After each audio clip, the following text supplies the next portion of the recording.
కొందరిని మనము మనకంటే ఎక్కువగా వారిని నమ్ముతాము. అయితే నీకు కష్ట క్లిష్ట పరిస్థితులు సంభవించినప్పుడు వారి యొద్దకు నీవు వెళ్ళగా వారు ముఖము చాటేసిన వారిగా నీకు కనబడిన సందర్భాలు ఎన్నో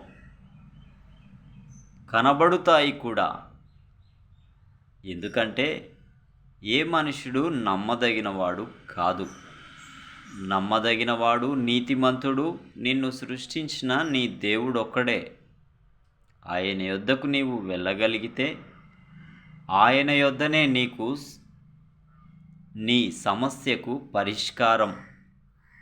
నీవే నలుగురికి చేయూతనిచ్చే స్థాయిలో నిలవబెట్టగలవాడు నీ దేవుడొక్కడే.